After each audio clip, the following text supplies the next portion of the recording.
You know, it is God's desire that we would have a zeal for God. In fact, Paul put it this way in Titus chapter 2 and verse 14.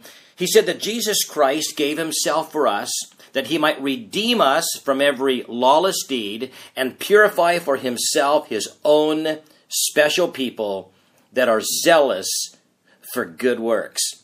Would you like to have a zeal for good works? Would you like your heart set on fire?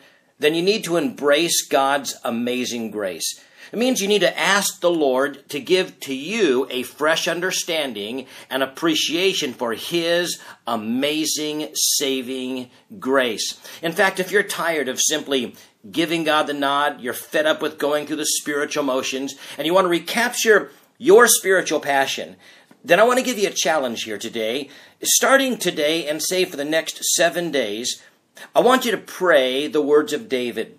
Words found in Psalm 51 and verse 12. Remember, David said, "Restore unto me the joy of your salvation and renew a right spirit within me."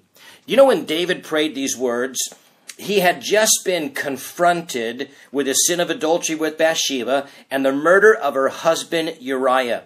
He was at an all-time spiritual low, talking about having lost your spiritual passion. Listen, David was there.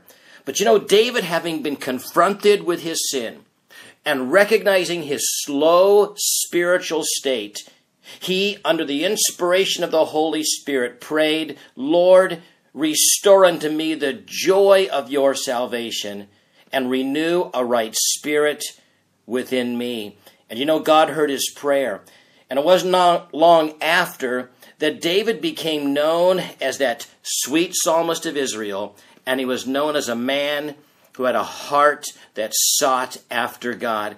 And friends, I want you to know today what God did for David is exactly what God could do for you. Imagine the change that this renewed passion could bring into your life, in your work, and your witness. Imagine what your home could look like if everybody in your family had a heart that was set on fire by God. Listen, I think it would be an amazing place to be. Imagine what your church could be like if everybody within your church had a recaptured spiritual passion. Listen, this world would quickly be changed. May God set your heart on fire for him as you embrace his amazing grace. May God bless you today.